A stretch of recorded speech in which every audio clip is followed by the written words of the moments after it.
الحمد لله على ما أنعم وعلى ما تكرم. اللهم صل وسلم وبارك وكرم على سيدنا محمد الحبيب الأعظم وعلى آله وصحبه ومن على سلكه انتظم. أما بعد. الحمد لله.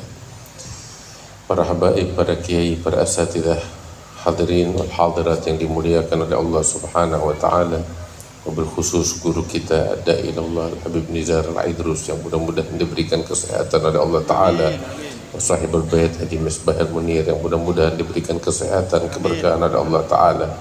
Alhamdulillah, di malam hari yang mulia ini kita sama-sama dikumpulkan oleh Allah taala di majlis di mana kita diajak untuk bertaubat, di majlis di mana kita diajak untuk mencintai sosok yang agung baginda Nabi besar Muhammad sallallahu alaihi wasallam. Hadirin wal hadirat yang dimuliakan Allah,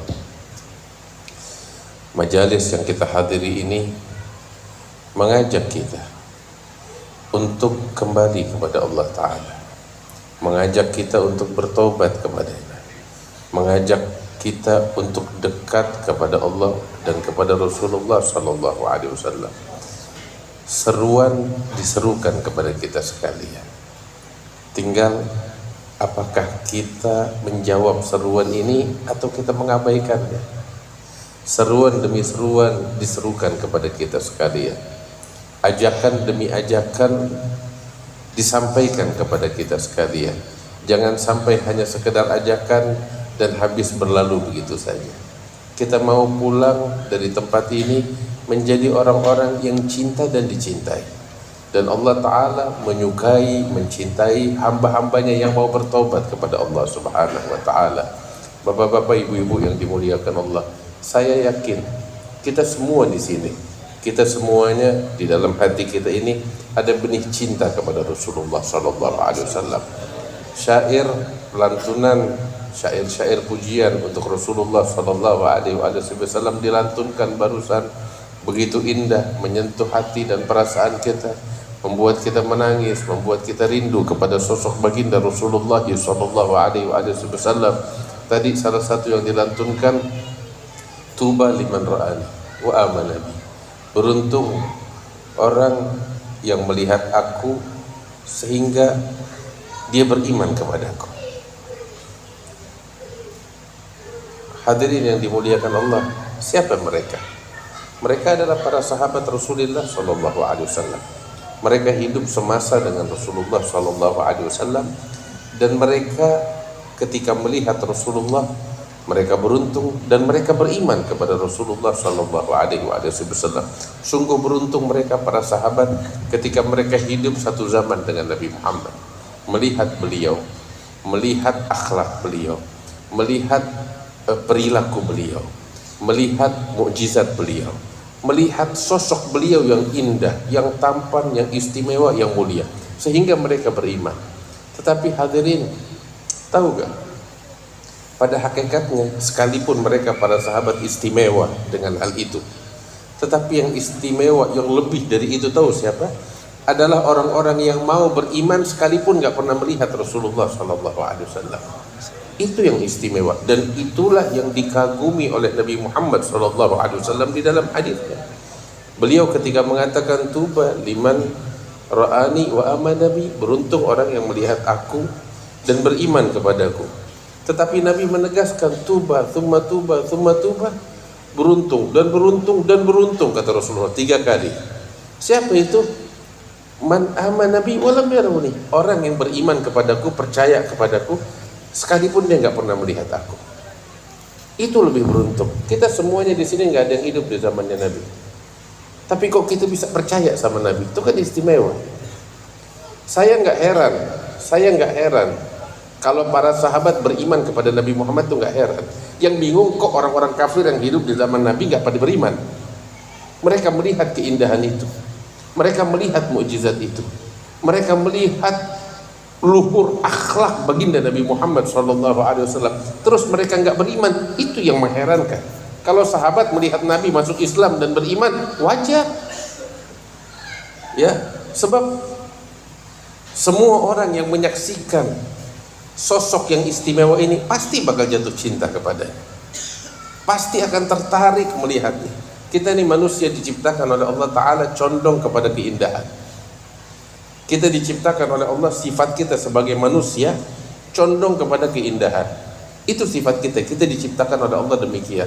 Dan kalau kita melihat sosok Rasulullah yang ada pada dirinya, qad khalaqahu Allahu ala ahsani surah fiha jami'ul mahasini mahsurah wa 'alaiha maqsurah. Pada sosok Nabi Muhammad yang ada cuma keindahan. Allah ciptakan Nabi Muhammad dengan bentuk yang paling indah, yang paling bagus. Pada diri Rasulullah cuma ada keindahan, gak ada lagi yang lain. Maka itu setiap orang yang melihat Rasulullah pasti jatuh cinta. Hadirin yang dimuliakan Allah, ada satu riwayat diriwayatkan, diceritakan itu kita sekarang di bulan suci Muharram. Bulan Muharram itu mengingatkan kita dengan suatu peristiwa hijrahnya baginda Nabi besar Muhammad sallallahu alaihi wasallam. Itu perjalanan hijrah Nabi Muhammad diabadikan kisahnya, baik di dalam Al-Quran maupun di dalam sejarah-sejarah yang diriwayatkan oleh para muhaditsin.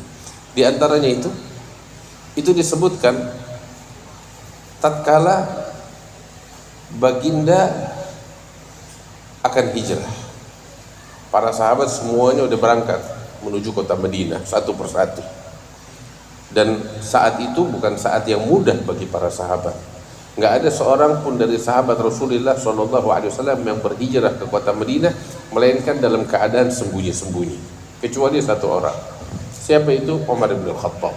Itu satu-satunya orang yang berani hijrah ke kota Madinah secara terang-terangan, satu-satunya orang. Sampai diriwayatkan itu beliau minta izin kepada Rasulullah untuk hijrah. Diizinkan oleh Rasulullah SAW. Saat diizinkan beliau persiapkan perbekalannya, kemudian terang-terangan beliau pergi ke sekeliling Ka'bah, siap dengan senjatanya, dengan busurnya, dengan pedangnya, ya, keliling tawaf di Ka'bah, kemudian menghampiri perkumpulan orang-orang kafir. Beliau katakan kepada orang-orang kafir itu, saya hari ini mau berangkat hijrah ke Madinah. Saya tahu kalian gak suka, dan siapa-siapa di antara kalian yang ingin menentang saya tunggu di belakang gunung ini, katanya. Ditantang oleh Umar bin Khattab, dan saya pastikan dia akan menjadi, anak-anaknya bakal jadi yatim dan istri-istrinya bakal jadi janda, katanya Umar bin Khattab. Itu satu-satunya orang yang yang hijrah ke kota Madinah terang-terangan, hanya Umar bin Khattab. Selebihnya para sahabat sembunyi-sembunyi, sebab mereka pasti akan diganggu, pasti akan dizalimi, pasti akan dianiaya. Hingga Abu Bakar Siddiq datang kepada Rasul SAW, ya Rasulullah, saya ingin berhijrah. Maka Nabi bilang kepada Abu Bakar Siddiq, ya Abu Bakar, tunggu, jangan berangkat dulu. Saya, kata Nabi Muhammad, saya ini masih menunggu izin dari Allah Subhanahu wa Ta'ala. Abu Bakar dengar begitu, berharap untuk menjadi pendamping Rasulullah SAW. Maka saat itu beliau pulang mempersiapkan bekal untuk sewaktu-waktu Nabi Muhammad dapat izin. Abu Bakar udah siap. Beliau siapkan 2 ekor unta, ya, perbekalan dan lain sebagainya. Hingga pada akhirnya suatu hari Nabi Muhammad datang di siang hari. Saat orang-orang semuanya lagi istirahat, nggak ada yang keluar rumah, Nabi Muhammad keluar di siang hari dengan menutup kepalanya dengan tailesan, ya, ke rumah Abu Bakar Siddiq. Saat itu rumah Abu Bakar Siddiq itu di ujung gang, di ujung jalan. Sayyidatuna Asma yang saat itu sedang hamil, ketika melihat Rasulullah datang dari jauh, dari ujung jalan, Asma bilang kepada Abu Bakar Siddiq, wahai Abah, itu Rasulullah datang di waktu yang gak biasanya. Kenapa? Sebab Nabi Muhammad itu dekat dengan Sayyidina Abu Bakar Siddiq. Setiap hari Nabi Muhammad selalu istirahat di rumahnya Abu Bakar Siddiq, setiap hari. Allah, beruntung sosok Sayyidina Abu Bakar itu. Sampai diriwayatkan tiap hari 2 kali, pagi hari dan sore hari, selalu mampir ke rumahnya Abu Bakar Siddiq untuk beristirahat setiap hari. Wallah, alangkah beruntungnya Abu Bakar Siddiq ketika rumahnya dijadikan oleh Rasulullah tempat singgahnya setiap hari.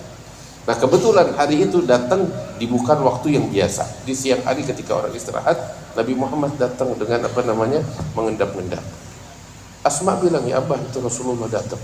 Sayyidina Abu Bakar dengar gitu terperanjat, ini Rasulullah datang bukan di waktunya, pasti ada sesuatu. Maka masuk Rasulullah ke dalam rumah, langsung Rasulullah bilang, kunci pintu, tutup pintu semuanya. Apakah ada orang lain di sini? Nggak ada ya Rasulullah, hanya engkau, aku dan keluarga. Maka dikunci pintu. Maka Nabi Muhammad bilang kepada Abu Bakar, ya Abu Bakar, telah datang izin dari Allah untukku berhijrah. Maka saat itu Abu Bakar bilang, ya Rasulullah, as-suhbah, jadikan aku pendampingmu di dalam hijrah ini. Maka Rasul bilang, as-suhbah ya Abu Bakar, engkau adalah pendampingku di dalam perjalanan hijrah ini. Dengar gitu Sayyidina Abu Bakar, beliau nangis gembira. Sampai Sayyidatuna Aisyah bilang, saya belum pernah melihat seseorang menangis karena bahagia sebagaimana hari itu saya melihat ayahku menangis bahagia ketika Rasul bilang, engkau adalah pendampingku di dalam perjalanan hijrah. Terus saat itu mereka mempersiapkan strategi untuk berhijrah, sebab mereka tahu ini Nabi Muhammad akan diburu dan dibunuh oleh orang-orang kafir, diincar untuk dibunuh. Maka mereka mempersiapkan strategi. Setelah mereka mempersiapkan strategi, Nabi SAW pulang ke rumah dan memanggil Sayyidina Ali bin Abi Thalib. Ali bin Abi Thalib itu waktu umur beliau masih belasan tahun, dipanggil oleh Rasul SAW. Sebenarnya Sayyidina Ali itu salah satu pendamping Rasulullah di dalam perjalanan hijrah. Namun Rasul memberikan tugas penting, sebab kalau nggak ada Ali bin Abi Thalib di perjalanan hijrah nggak bakal berjalan dengan lancar. Apa itu? Nabi mengatakan kepada Ali bin Abi Thalib, ya Ali, malam ini aku akan berangkat dan aku akan berikan kamu suatu tugas penting. Apa itu? Yang pertama, malam ini kamu tidur di tempat tidur saya dan kamu pakai selimut yang biasa saya pakai untuk mengelabui orang-orang kafir, sebab orang-orang kafir malam itu akan mengepung rumah Rasulullah SAW. Kapan Nabi Muhammad keluar dari rumah, mereka akan menebasnya. Maka saat itu Rasul bilang kepada Ali bin Abi Thalib, kamu tidur di tempat tidur saya, pakai selimut saya. Itu yang pertama. Yang kedua, ini yang menarik. Nabi mengatakan kepada Ali bin Abi Thalib, saya menyimpan titipan barang-barang berharga milik orang-orang, ya ini orang-orang kafir. Kamu saya tugaskan untuk mengembalikan amanat ini kepada pemiliknya. Sebab saya nggak mungkin mengembalikan amanat ini kepada mereka, mereka akan bunuh saya. Dan saya harus berangkat hijrah. Karena itu aku tugaskan kamu, wahai Ali, untuk mengembalikan barang titipan ini, amanat-amanat ini kepada pemiliknya. Langsung dikasih tuh datanya. Ini barang milik si fulan, ini barang milik si fulan, ini barang milik si fulan, kamu kembalikan kepada pemiliknya. Bapak-bapak, ibu-ibu yang dimuliakan Allah, lihat orang-orang kafir, mereka selama di Mekah itu, Nabi Muhammad di Mekah, mereka menganiaya Nabi Muhammad SAW, mendoliminya, memeranginya, mengganggunya, kafir terhadapnya. Tetapi mereka kalau punya barang berharga, katakan itu emas, katakan itu perak, mereka nggak menitipkan barang berharga mereka kepada ayah mereka atau ibu mereka, atau kepada anak mereka, atau kepada istri mereka. Mereka menitipkan barang berharga mereka kepada siapa? Kepada Rasulullah SAW. Di dalam urusan harta, barang berharga, mereka lebih percaya kepada sosok Nabi Muhammad SAW dibanding ayah mereka, ibu mereka, anak mereka, istri mereka. Bapak-bapak, ibu-ibu, ini yang istimewa. Boleh jadi mulut mereka mendustai Rasulullah SAW, tetapi kenyataan mereka tidak bisa mendustai Rasulullah. Hingga yang menarik, bapak-bapak, ibu-ibu, saya kalau punya harta, katakan 1 miliar, saya nitip kepada Habib Nizar misal. Ketika saya titip uang saya kepada Habib Nizar 1 miliar, saya harus menjaga hubungan baik saya dengan Habib Nizar. Iya dong. Kalau saya nggak jaga hubungan baik saya dengan beliau, khawatir kalau terjadi konflik antara saya dengan dia, nggak menutup kemungkinan uang saya diambil. Iya kan gitu. Kita kalau nitip uang sama orang, barang berharga, kita harus jaga hubungan baik. Khawatir kalau kita ada masalah, barang kita dibawa, diangkut. Tapi yang menarik apa? Mereka titip barang berharga mereka kepada Rasulullah dan mereka tetap mengganggu Nabi Muhammad SAW. Apakah mereka nggak takut harta benda mereka diambil oleh Rasulullah? Yang mereka titipkan itu barang berharga. Mereka nggak takut diambil oleh Rasulullah, dicuri atau dibawa. Padahal mereka mengganggu, menganiaya, mendolimi dan lain sebagainya. Mereka nggak takut. Sebab mereka yakin betul, sekalipun mereka mendolimi Rasulullah, menganiaya beliau, mengganggunya, Nabi nggak bakal pernah mengkhianati mereka.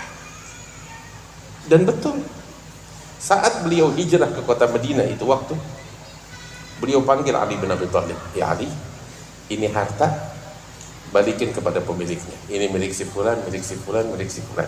Padahal orang-orang yang nitip itu siapa? Mereka lah yang mengepung rumah Nabi Muhammad untuk membunuh Nabi Muhammad SAW. Mereka membunuh Nabi, tapi Nabi gak mengkhianati mereka. Padahal di saat yang sama, para sahabat hijrah ke kota Madinah, harta benda mereka dijarah oleh orang-orang kafir itu. Harta benda mereka dijarah oleh orang-orang kafir. Sekalipun demikian, Nabi tidak pernah mengkhianati siapapun yang menitipkan amanat kepada beliau. Bapak-bapak, ibu-ibu yang dimuliakan Allah, ini kisah diriwayatkan di dalam hadis sahih. Kita lihat begini, kita bangga, inilah Nabi kita, Nabi Muhammad SAW. Jangankan kita dengan membusungkan dada, kita berani menceritakan kisah ini kepada orang-orang kafir di luar sana. Dan setiap orang yang punya akal sehat, sekalipun mereka nggak beriman sama Allah, tapi ketika mendengar kisah seorang laki-laki yang semacam ini, tidak berkhianat kepada siapapun yang menitipkan amanat kepadanya, sekalipun mereka adalah orang-orang yang jahat kepadanya, pasti akan menghormati dan mengakui betapa luhur kemuliaan tersebut. Itulah sosok Nabi Muhammad SAW. Kita semuanya pasti, kalau kita mengkaji sosok Rasulullah, setiap orang yang punya akal sehat pasti bakal jatuh cinta dengan Rasulullah. Ini kalau kita ceritain ini kepada orang-orang kafir di luar sana, mereka pasti bakal salut, bakal bangga dengan Nabi Muhammad SAW. Tapi juga di sisi yang sama mereka bingung. Bingung kenapa? Kok umatnya beda sama nabinya ya? Dan ini kenyataan yang harus kita nyatakan. Kita beda sama nabinya kita. Nabi kita seperti itu, dibanggakan oleh setiap orang yang berakal. Tapi kita yang terkadang mencoreng wajah Nabi Muhammad SAW. Hadirin yang dimuliakan Allah, kita semua cinta kepada beliau insya Allah. Dan kita semua berharap untuk bisa berjumpa dengan beliau. Mudah-mudahan Allah muliakan kita. Amin. Tadi di dalam syair yang dilantunkan, ya, tuba liman ra'ani, kita semua berharap pengen berjumpa. Mau ketemu Nabi? Mudah-mudahan Allah muliakan kita. Tapi kita udah patut belum? Udah layak belum untuk berjumpa dengan Rasulullah? Itu pertanyaan penting yang saya rasa kita harus jawab. Kita pengen jumpa dengan Nabi insya Allah, tapi kita patut gak untuk berjumpa? Kita layak gak? Kita tahu diri kita berlumuran dosa. Kita tahu diri kita banyak kesalahan. Dan kita tahu jika kita diperkenankan untuk berkumpul dengan Rasulullah, kita bingung dengan wajah apa kita menghadap kepada beliau. Kita nggak punya wajah untuk menghadap kepada beliau. Apa yang mau kita sampaikan? Apa yang mau kita mau menghadap beliau dengan apa? Nggak ada. Ini saat di majelis ini, majelis at-taubah, kita bertobat kepada Allah supaya kita punya kelayakan untuk bisa berjumpa dengan beliau. Dan subhanallah, Tuhan kita ini maha pengampun. Tuhan kita maha pengampun. Ketika kita bersimpuh di pintunya, minta ampun, minta maaf, kita bertobat, diampuni dosa-dosa kita oleh Allah Subhanahu wa ta'ala. Sekalipun kita kembali kepada dosa itu berkali-kali, cuman kita datang kepadanya, kita bersimpuh di pintunya, kita bertekad untuk memperbaiki diri kita. Ayo bapak-bapak, ibu-ibu, kita mau nih, jangan cuma sekedar sholawatan, jangan cuma sekedar majelis rutin yang kita hadiri, tapi kita mau pulang dari sini benar-benar kita bertobat dan memperbaiki diri. Kita mau itu. Kita duduk introspeksi diri, Maksiat apa yang selama ini kita lakukan? Kita istiqomah di dalam maksiat itu apa aja? Cari tahu, duduk merenung. Oh, saya bikin maksiat ini, oh saya bikin maksiat ini dan ini dan ini dan ini. Data semua maksiat yang kita bikin. Terus atur program hidup kita, pola hidup kita untuk bertobat dari dosa-dosa tersebut. Oh, saya bikin maksiat ini, apa sebabnya? Jauhkan segala penyebab yang menjerumuskan kita ke dalam dosa-dosa tersebut. Katakan itu alat komunikasi yang kita pegang terkadang menjadi penyebab utama kita terjerumus dalam kemaksiatan. Handphone kita, media sosialnya kita. Tanyakan kepada diri kita, teman terkadang dan seringkali yang menjadi penyebab utama kita terjerumus di dalam kemaksiatan. Mau sampai kapan kita berteman dengan orang-orang yang menjerumuskan kita di dalam kemaksiatan? Mau sampai kapan? Saatnya kita mengambil sikap. Saatnya kita bertobat kepada Allah. Saatnya kita melangkah, mengubah pola hidup kita menjadi lebih baik dari majelis ini. Dan jadikan tujuan utama kita tahu apa? Perjumpaan dengan baginda Nabi Muhammad SAW. Jadikan itu. Nggak rindu kita kepada Rasulullah, nggak kangen kita kepada Nabi Muhammad SAW. Seperti Habib tadi bilang, ya, beliau udah lebih dahulu rindu kepada kita sebelum kita diciptakan. Beliau udah lebih dahulu menyayangi kita sebelum kita sayang kepada beliau. Beliau udah lebih dahulu mencintai kita sebelum kita cinta kepada beliau. Tidakkah kita membalas cinta dengan cinta? Tidakkah kita membalas kasih sayangnya dengan kasih sayang dari kita? Tidakkah kita membalas rindunya dengan rindu? Tidakkah kita mau meminum air dari suapan tangannya? Tidakkah kita mau mencium telapak tangannya? Enggak rindu. Ayo, ini saatnya kita bertobat kepada Allah Subhanahu wa taala. Kita dengar apa yang disampaikan oleh para ulama kita tadi, oleh Habib, oleh Syekh Ziyad, oleh Habib Jamal dan yang lain-lainnya. Ayo kita pulang dengan membawa perubahan di dalam kehidupan kita. Saya nggak panjang lebar, apa yang mereka sampaikan cukup bakal kita sekalian. Ini malam juga udah larut malam. Tapi insya Allah kita mau pulang. Insya Allah setiap individu di antara kita pulang malam ini dia udah bertobat kepada Allah. Sehingga insya Allah malam ini kita dimuliakan perjumpaan oleh Allah Ta'ala dengan baginda yang agung Nabi besar Muhammad SAW. Kita pengen tuh tahu apa? Segala kesulitan, segala musibah bencana yang menimpa kecil di dunia ini, ketika kita dapetin senyuman manisnya Rasulullah di muka kita, di wajah kita. Ya Rabb, mudah-mudahan kita dapetin senyuman manis itu. Ya Rabb, mudah-mudahan kita melihat senyuman manisnya Rasulullah untuk kita dan untuk keluarga dan anak-anak kita. Beliau ridha kepada kita, beliau gembira kepada kita. Pantaskan diri kita untuk itu. Ya Rabb, mudah-mudahan Allah bimbing kita ke jalan yang diridhai oleh Allah Subhanahu wa taala. Mudah-mudahan Allah berkahi kita, mudah-mudahan Allah kasih keberkahan untuk guru kita Habib Nizar Al-Aidrus sehingga senantiasa membimbing kita ke jalan yang Allah ridhai. Dan mudah-mudahan sahibul bait Haji Misbahil Munir diberikan berkah oleh Allah taala, selalu dibimbing oleh Allah Subhanahu wa taala di dalam kebaikan, dan kita semua yang hadir di tempat ini pulang dari tempat ini segala dosa-dosa diampuni oleh Allah taala. Dan keadaan kita diperbaiki oleh Allah menjadi lebih baik, dijadikan kita sebagai manusia-manusia yang bertakwa kepada Allah Subhanahu wa taala, yang selalu cinta kepada baginda Nabi besar Muhammad sallallahu alaihi wasallam. Allahumma ja'al jam'ana hadza jam'an marhuma, tafarruqana min ba'dihi tafarruqan ma'suma, wa la taj'al fina wa la minna wa la ma'ana syaqiyan wa la mahruma bi rahmatika ya arhamar rahimin. Wajudika ya ajudal ajudin wa rahmal masakin ridal quwwatil matin. Wa sallallahu ala sayyidina Muhammad wa alihi wasallam. Alhamdulillahi rabbil alamin. Lebih kurangnya mohon maaf. Assalamualaikum warahmatullahi wabarakatuh.